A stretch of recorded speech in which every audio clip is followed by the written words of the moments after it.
Doctor से rape इसी ने किया, हत्या इसी ने की, इसी पर आरोप है, इसी को आपने देखा इससे पहले। मोदी कह रहे हैं ऐसे राक्षसों को फांसी होनी चाहिए। तो क्या ऐसे राक्षसों को फांसी होगी? देखिए जरा, यह है वही संजय रॉय जिसकी तस्वीर मैंने आपको दिखाई। महिला डॉक्टर से दरिंदगी के आरोप में इसकी गिरफ्तारी हुई। आरोपी संजय रॉय फिलहाल सीबीआई की कस्टडी में है। प्रदर्शनकारी इंसाफ और संजय की फांसी की मांग कर रहे हैं। क्या कानून के मुताबिक संजय की फांसी मुमकिन है?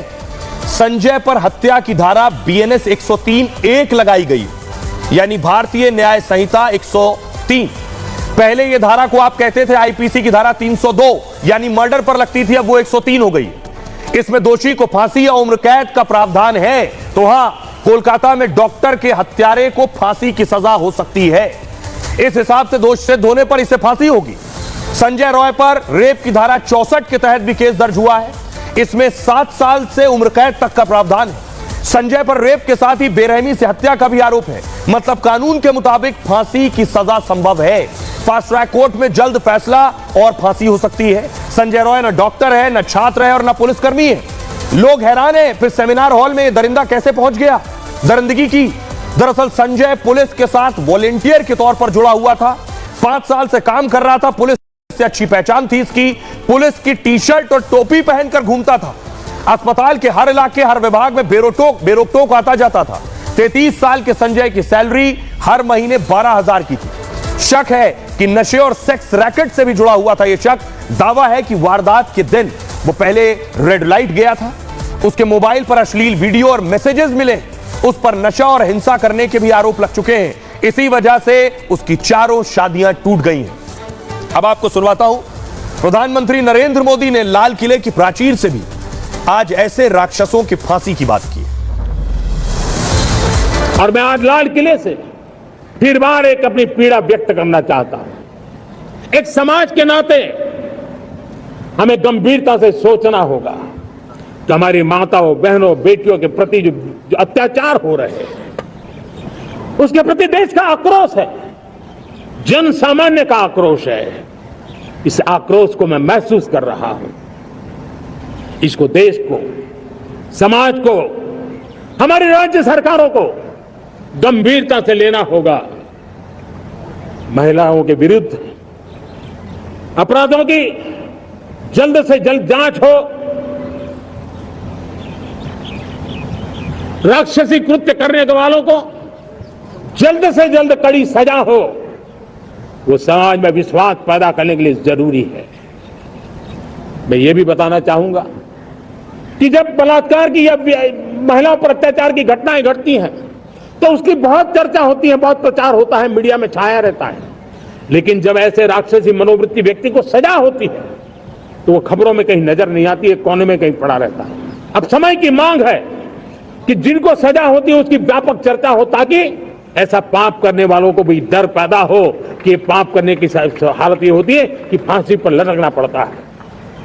और मुझे लगता है कि डर पैदा करना बहुत जरूरी है। तो प्रधानमंत्री को सुना आपने, लेकिन इस मामले में मैं आपको बताऊं कि आज सीबीआई की एंट्री हो चुकी है। सीबीआई आज डॉक्टर के परिवार से मिलने पहुंची। सीबीआई की टीम को आप देख रहे हैं, जो महिला डॉक्टर जिसकी रेप के बाद हत्या की गई, उसके परिवार से मिलने सीबीआई पहुंची है। और इस पर प्रदर्शन न सिर्फ देश में बल्कि न्यूयॉर्क में आज प्रोटेस्ट हुआ है। वो तस्वीर दिखाई, ये देख रहे हैं आप, न्यूयॉर्क की तस्वीर आप देख रहे हैं। न्यूयॉर्क में भी प्रदर्शन हुआ है डॉक्टर से रेप और हत्या के बाद। डॉक्टर की पोस्टमार्टम रिपोर्ट आप जानेंगे तो रूह कांप जाएगी। आइए मैं आपको बताऊं, देखिए जरा किस बेरहमी के साथ डॉक्टर की हत्या की गई है। ऐसे हत्यारे को फांसी से कम कुछ हो ही नहीं सकता है। यह है जिस पर रेप और हत्या का आरोप है, संजय रॉय। डॉक्टर से रेप मर्डर पर दिल दहला देने वाला यह खुलासा हुआ है। महिला डॉक्टर की पोस्टमार्टम रिपोर्ट हैरान करने वाली है। डॉक्टर के साथ एबनॉर्मल सेक्सुअलिटी का खुलासा हुआ है, यानी मतलब कई बार लेडी डॉक्टर के साथ हैवानियत की गई। जेनाइटल टॉर्चर की वजह से प्राइवेट पार्ट में गहरा घाव था, यानी रेप के साथ वहशी तरीके से हमला भी किया गया। एक से ज्यादा लोगों की दरिंदगी के भी निशान मिले हैं। चिल्लाने से रोकने के लिए नाक, मुंह और गले को दबाया गया। गला घुटने से उसकी थायराइड वाली नली तक कट गई। चिल्लाने से रोकने के लिए सिर को दीवार से सटा दिया गया और बेरहमी से सिर को वहां पर घसीटा गया। इससे डॉक्टर के सिर पर भी गहरी चोट आई थी। रिपोर्ट में गर्दन की हड्डी टूटने की भी जानकारी मिली है। आरोपी बॉक्सर था, उसने डॉक्टर की आंख पर मुक्का मारा, जिससे चश्मे के शीशे टूटकर उसकी आंख के अंदर घुस गए और गहरी चोट से दोनों आंखों से खून निकलने लगा। चेहरे पर आरोपी के नाखूनों से बने खरोंच के निशान मिले। मतलब पीड़ित डॉक्टर ने खुद को बचाने की बहुत कोशिश की। इसी बात से झल्लाए आरोपियों ने और बेरहमी की उसके साथ। डॉक्टर के मुंह और पेट पर भी कई बार हमला किया गया। दरिंदगी के साथ ही आरोपियों ने बहुत क्रूरता भी की। महिला डॉक्टर के हाथ के नाखून तक उखाड़ दिए थे। डॉक्टर का एक पैर बेड पर था और दूसरा पैर दूसरी दिशा में था। ऐसा तब होता है जब बेरहमी से दोनों पैर खींचे जाते हो, यानी आरोपियों ने डॉक्टर के पैर भी तोड़ दिए थे। इस बेरहमी के बाद हर शख्स फांसी की मांग कर रहा है। सुनिए क्या कुछ कह रही है डॉक्टर रीना दास। আমি কিছুই বলতে পারবো না, কিছুই বলবো না। है क्या आपसे? Documents already with them. तो सोचिए, इस बेरहमी से बलात्कार और हत्या करने वाले शख्स को फांसी होनी चाहिए, लेकिन कोलकाता में उसे कौन बचाने की कोशिश कर रहा है? सबूत नष्ट करने भेजा गया था क्या? सीबीआई ने जैसे ही जांच टेक ओवर की, सोचिए सीबीआई पुलिस की एंट्री थी, तब तक तोड़फोड़ नहीं हुई। सीबीआई की एंट्री होते ही तोड़फोड़ हुई। उस जगह तोड़फोड़ हुई, उस अस्पताल में, मेडिकल कॉलेज में, देखिए सब तहस नहस बर्बाद कर दिया गया, जिससे कोई सबूत न जुटाए जा सके, कोई सबूत न मिले। आखिर कौन था जो आकर ये मारपीट तोड़फोड़ करके गया? इससे किसका फायदा होने वाला था? इसकी जरूरत क्या थी? ये तस्वीरें बता रही हैं कि इसके पीछे बहुत बड़े बड़े लोग हैं। ये अगली तस्वीर आप देख रहे हैं, पूरी गाड़ी पलटा दी है। कैसे हो सकता है जहां हजारों की भीड़ हो और पुलिस हो, वहां कुछ गुंडे आकर ये सब कर जाएं? देखिए पुलिस की गाड़ी है, क्या हाल कर दिया गया है। अगली तस्वीर देखिए, एफएसएल की टीम मौके पर पहुंची है, फोरेंसिक टीम सबूत जुटाने के लिए पहुंची है। इमरजेंसी वार्ड की तस्वीरें आप देख रहे हैं, वहां पहुंची फोरेंसिक की टीम। उनके लिए अब दोहरी जिम्मेदारी है, दोहरी चुनौती है कि पहले रेप और हत्या के मामले में सबूत जुटाने थे, अब इस हिंसा के मामले में सबूत। अगली तस्वीर देखिए, उसके बाद मौके पर गवर्नर पहुंचे हैं, आरजी कर कॉलेज में राज्यपाल पहुंचे इस हिंसा के बाद और हंगामे के बाद। अब सवाल हो रहा है ये कौन करने आया? ममता बनर्जी के राज में कानून व्यवस्था की ममता बनर्जी ये दावा भी करती हैं कि कानून व्यवस्था चुस्त और दुरुस्त है। पहले तो इस चुस्त दुरुस्त कानून में रेप हो जाता है, हत्या हो जाती है, फिर उस चुस्त दुरुस्त कानून का हाल यह है कि उसी मेडिकल कॉलेज में गुंडे घुसकर मारपीट कर देते हैं पुलिस के सामने। ममता बनर्जी कह रही है सिर्फ बंगाल में ही ऐसी घटना नहीं हुई है, सीबीआई जांच कर रही है, फिर बीजेपी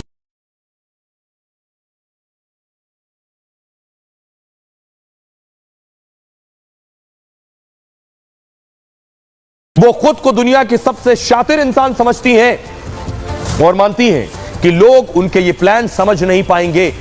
शत्रुघ्न सिन्हा ने कहा सीबीआई जांच जारी है, इसलिए बीजेपी इस पर सियासत ना करे। जिस तरह बीजेपी सीएम ममता का इस्तीफा मांग रही है, ऐसे में तो प्रधानमंत्री को कई बार इस्तीफा दे देना चाहिए था।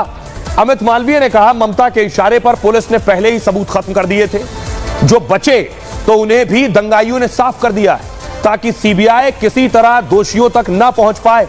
ममता आरोपियों को बचाने के लिए कुछ छिपा रही हैं, अधीर रंजन कह रहे हैं, और बंगाल में प्रदर्शनकारियों को डराया जा रहा है। आशंका है कि बंगाल पुलिस सीबीआई की भी मदद नहीं करेगी। कोलकाता, संजय सिंह कह रहे हैं कोलकाता में दरिंदगी पर सियासत नहीं, एक्शन होना चाहिए। महिला सुरक्षा को लेकर देश भर में सवाल है, कोई ना कोई रास्ता निकले जिससे बेटियां सुरक्षित हो।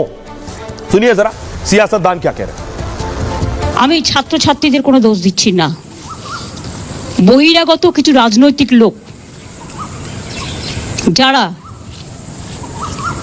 বাংলায় অশান্তি করতে চান, বাম এবং রাম, তারা একত্রিত হয়ে এই গন্ডগোলটা করেছে। महिलाओं की सुरक्षा को लेकर एक बड़ा सवाल देश भर में उठ रहा है।